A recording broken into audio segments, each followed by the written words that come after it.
Friend, tally के इस course में मैं आपके साथ हूँ साकिर स्वामी और मैं आज आपको सिखाने वाला हूँ टैली।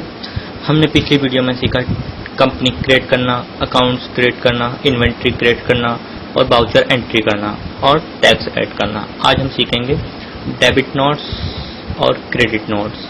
देखिए, डेबिट नोट्स वो नोट्स होते हैं जब कोई कंपनी का माल हम खरीदते हैं और या तो माल खराब निकले या माल का बिल ज़्यादा बन जाए लेकिन माल कम हो, तो उस कंडीशन में हम एक डेबिट नोट्स बनाते हैं और कंपनी को भेज देते हैं, जिसे कंपनी एक्सेप्ट करती है और अपने लेजर में उसको कम कर लेती है, क्योंकि हमने उनको बताया होता है कि आपका इतना माल खराब निकला या इतना माल कम निकला जिसका बिल आपने ज़्यादा बनाया, इसको अपने लेजर में कम कर दीजिए क्योंकि हम आपको इतने पैसे देंगे कम करने के बाद। क्रेडिट नोट्स क्या होता है? क्रेडिट नोट्स में ये होता है जब हम किसी कंपनी का माल खरीदते हैं या तो किसी कंडीशन से माल बिल के अकॉर्डिंग ज़्यादा हो, तो हम उनसे कहते हैं आपका माल ज़्यादा आ गया है और आप इतने का बिल हमें और दे दीजिए क्योंकि हम इतने का टैक्स और भरेंगे। आइए अब हम इनको देखते हैं इसको किस तरह टैली में करते हैं। इनको टैली में करना बहुत ही आसान होता है। देखिए, हम टैली ओपन करेंगे, अपनी कंपनी सेलेक्ट करेंगे, रजत ट्रेडिंग कंपनी, और हम F11 प्रेस करेंगे। आप F11 प्रेस करेंगे और आपको ये तीन चीज़ें दिखाई देंगी।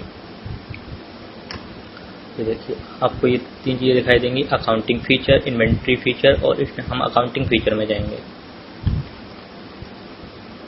हम अपनी कंपनी सेलेक्ट करेंगे क्योंकि हमें अपनी कंपनी में करना है, तो ये आपको तीन ऑप्शन यहाँ दिखाई दे रहे हैं। ये देखिए, इन तीनों को आपने किस तरह से करना है। ये तीन आपको इसको यस करना है तो बाकी के दोनों भी यस करने पड़ेंगे। ये तीनों ऑप्शन जब ऑन हो जाएंगे, ये तीनों आप देख रहे हैं, जब ये ऑन हो जाएंगे तो आप इनको सेव कर देंगे।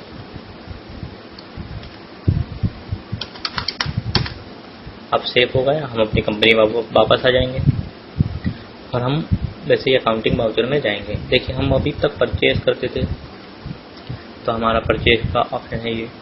जब हम परचेज करते थे किसी कंपनी से, यहाँ कंपनी से करते, उसी तरह हम डेबिट नोट्स भी तैयार करेंगे परचेज का।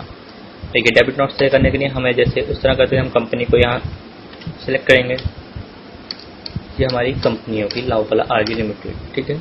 उसके बाद हमें क्या करना है, हमें इनसे जो हमने वाटर पेपर खरीदा था इन्वेंट्री देनी है।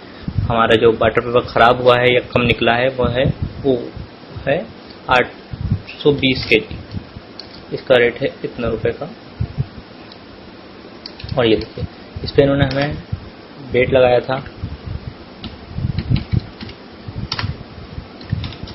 इतना। अब हम इसको सेव कर देंगे और ये इस तरह से जब सेव कर देंगे तो हम अब इसकी एंट्री देख सकते हैं।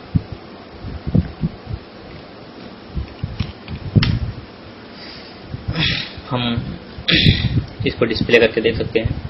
ये देखिए, हमारा डेबिट नोट्स यहाँ सेव हो गया है और हमारा बैलेंस भी कम हो गया। अब हमने इनसे, ये देखिए, हमारा यहाँ सेव हो गया और हमने अब इनसे जितने पैसे और लेने हैं।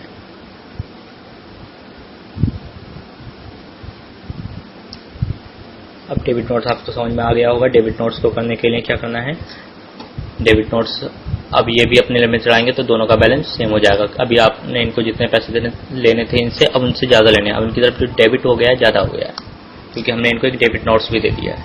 इनका माल इतना ख़राब निकला जिसका प्राइस इतना था और इतना इन्होंने टैक्स लगाया था 13.5%।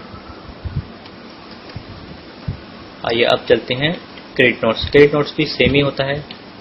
क्रेडिट नोट्स बस हमको क्रेडिट कर देता है। अभी जैसे डेबिट क्या है, ये क्रेडिट नोट्स की तरफ चलते हैं। ये है आपका, जैसे सेल करते हैं आप, तो सेल में आप किसी की कंपनी को माल बेचते हैं तो उनके पास या तो माल ज़्यादा पहुंचा होता है, बिल कम का पहुंचा होता है, तो आपको उनको एक बिल और देना होता है। तो ये क्रेडिट नोट्स क्या होता है कि हम उनको बताते हैं कि हमने आपको जो माल बेचा है वो माल कम का बेचा है लेकिन ज़्यादा हो, या हम किसी से माल खरीदते हैं तो उसका माल ज़्यादा आ जाता है तो हम क्रेडिट नोट्स देते हैं कि इतने का बिल हमको और दे दो। जैसे हम बाकी बहरी को अब ये क्रेडिट नोट्स देते हैं, या हम लाउपाला को भी देख सकते हैं, या हम मैस्कोट को भी दे सकते हैं। ठीक है, आइए हम क्रेडिट नोट्स की तरफ चलते हैं। देखिए, क्रेडिट नोट्स करने के लिए हमको देखिए मैक्सपोर्ट फास्टर से एक मैक्सपोर्ट फास्टर को क्रेडिट नोट्स देना है। आइए हम उसको क्रेडिट नोट्स देते हैं। ये आपको बिल की तरह ही भरना है। उसके बाद आप इनसे आयरन परचेज करते हैं। ठीक है, आपने इनसे जो आयरन कम परचेज किया, आपने इनसे ज़्यादा कम आयरन परचेज किया, तो आपसे इनको एक और बिल लेना है। ठीक है, तो आप इनको एक क्रेडिट नोट देंगे, यानी आपके पास जो माल आया था वो इनसे ज़्यादा आया था 1500 के जी सपोज। ठीक है, इसका ये रेट था, इसका जो प्राइस था, जो भी प्राइस था उस समय 70।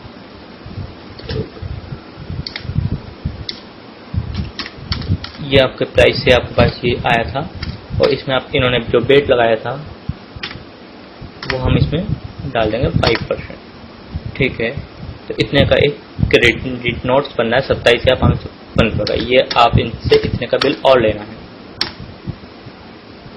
ठीक है, अब हम इनको देख सकते हैं, डिस्प्ले करके डिस्प्ले करेंगे, हम इसको देखेंगे डिस्प्ले में जाकर मैक्सपोर्ट फास्टर। ये देखिए एक और क्रेडिट नोट्स यहाँ सेव हो गया। डेबिट नोट्स क्रेडिट नोट्स आपको समझ में आ गया होगा। ये इसलिए ज़रूरी होता है क्योंकि हम जितने भी सेल परचेज करते हैं सब एक नंबर में करते हैं, तो हम जितना माल खरीदेंगे उतना माल ही बेच सकते हैं।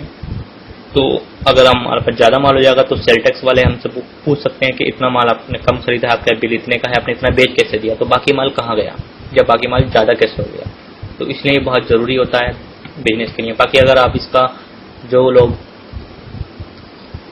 की फर्म रजिस्टर्ड नहीं होती वो ऐसे भी कर सकते हैं, ना दें वो आपस में जैसे भी कर, लेकिन सेल टैक्स वालों के लिए ये बहुत ज़रूरी होता है क्योंकि बिना सेल टैक्स डिपार्टमेंट के कोई भी बिजनेस नहीं कर सकता।